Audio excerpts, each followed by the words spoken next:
আজকের বিষয়বস্তু ফুলকপির বীজ থেকে কিভাবে চারা তৈরি করবেন।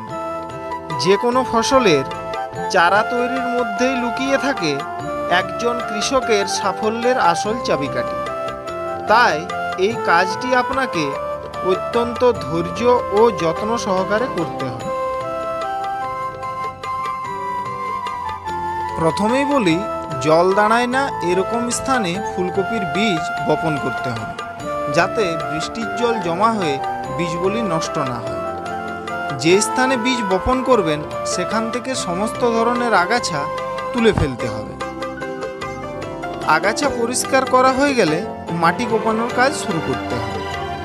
এমনভাবে মাটি কোপাতে হবে যেন বেশি ডেলা তৈরি না হয়।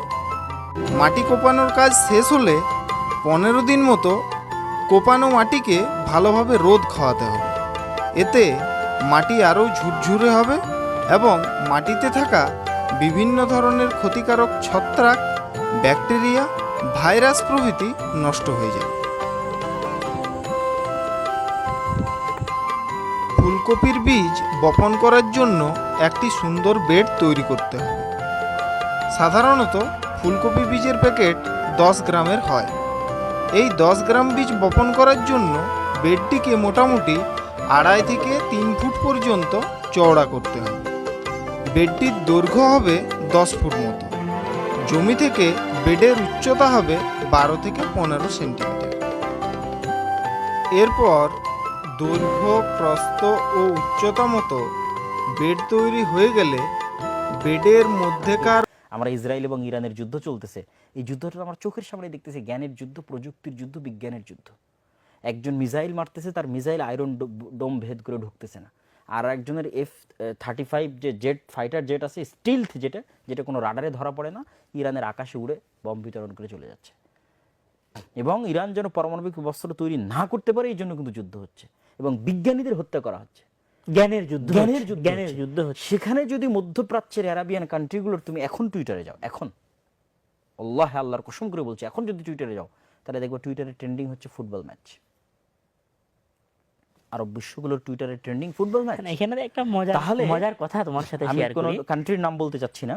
তো সেই জায়গায় যেখানে ইসরায়েলের ইহুদিরা, এবং লন্ডনে আমি ইহুদিদের পাড়ায় গেছি, তারা যে পরিমাণ নলেজ ওরিয়েন্টেড, সেখানে মুসলমানের সন্তানেরা নেশা, জুয়া, খেলা। আমি এখানে মজার একটা কথা শেয়ার করি। ফেসবুক, ইউটিউব, টিকটক, টুইটার, মজার একটা কথা শেয়ার করি। এটা আমি কারোর অপোজিশনে গিয়ে বলছি না।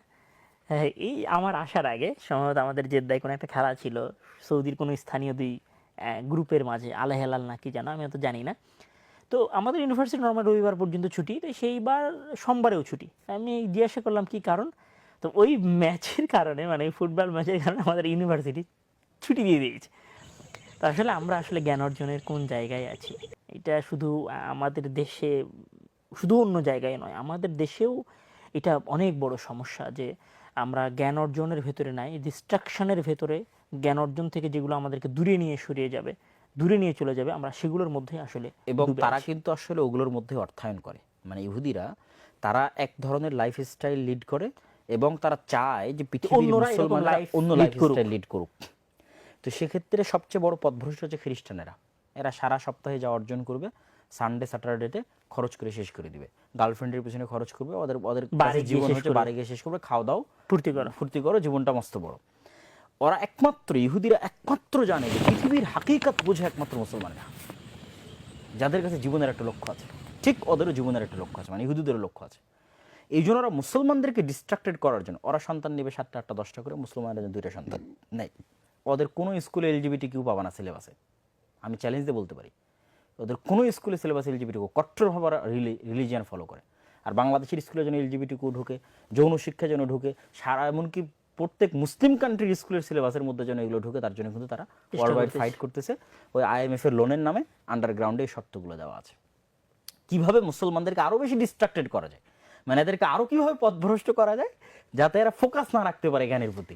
আচ্ছা, আমরা মনে হয় আমাদের মূল টপিক ছেড়ে একদম অন্যদিকে চলে যাচ্ছি। আমাদের মূল কথা ছিল যে ছাত্রদের ডিস্ট্রাকশনের বিষয়গুলো থেকে বের হয়ে আসা, এবং সেখানে আমি মনে করি যে আমরা মূল টপিকেই আছি, যে আমরা যদি এতটুকু রিয়েলাইজ করি ধর্মীয় দিক থেকে, কান্ট্রির দিক থেকে, যে ভাই আজকে যদি ইরানের প্রেসিডেন্টের জীবনের নিরাপত্তা না থাকে, তাহলে তুমি একজন সাধারণ মুসলমান, তোমার কোনো ভ্যালু আছে? অবশ্যই না। কোনো ভ্যালু নাই।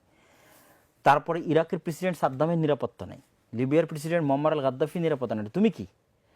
তাহলে তুমি যদি কিছুই না হও, তাহলে তুমি চিন্তা করো যে তুমি যদি নিজে বাঁচতে চাও, তোমার পরবর্তী প্রজন্মকে বাঁচাতে চাও, তাহলে মোবাইল পাকমারে নিক্ষেপ করে তোমাকে তোমাকে নলেজের পিছনে ছুটতে হবে।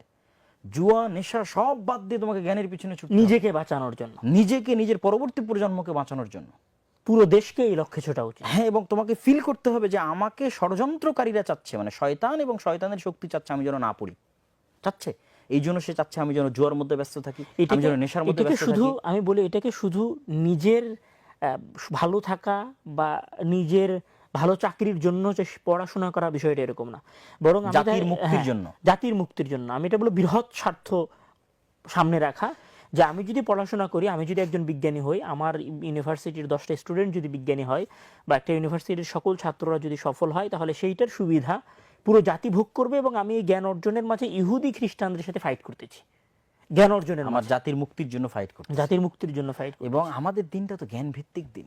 ইকরা বিসমি রাব্বিকাল্লাযী খালাক, ইকরা কুল হাল ইস্তাবিল্লাযীনা ইয়ালামুনা ওয়াল্লাযীনা লা পুরোটাই ইয়ালামুন। জ্ঞানের উপর। সেই জ্ঞান ভিত্তিক দিনের অনুসারীরা আজকে কিভাবে জ্ঞান বিমুখ হয়ে গেছে, খুব আফসোস হয়। না, আমাদের শুধু কোরআন নয়, আমরা যদি আন্দালুসে যাই, আমরা যদি বাগদাদে যাই, দারুল হিকমায় যাই, এগুলোতে সৃষ্টি তো মুসলমানদের, মুসলমানদের আধুনিক সভ্যতার সৃষ্টি। এবং জ্ঞান বিজ্ঞানের যে মহান চর্চা, এটা তো আসলে মুসলমানদের কাছেই ছিল। এবং পুরো পৃথিবী শাসন করার পেছনে তাদের যে মূল কলকাঠিগুলো ছিল, মূল সরঞ্জামাদিগুলো ছিল, এগুলো তো আসলে জ্ঞানই আমি ছিল। মনে করি যে আমরা টপিকেই আছি, তো ডিস্ট্রাকশনের বিষয়ে আমি আরেকটা জিনিস বলছিলাম। একটা হচ্ছে যে ডিস্ট্রাকশন থেকে দূরে রাখার জন্য পড়ার অভ্যাস তৈরি করতে হবে, যেটা সামারি কথা ছিল আর কি, যে পিতামাতা যেন ফোন ইউজ করার অভ্যস্ত না হয়, তারা যেন পড়ায় অভ্যস্ত হয়। ডিস্ট্রাকশন 18 বছর বয়স যাদের বেশি হয়ে গেছে, তারা তাদের ডিস্ট্রাকশন কমানো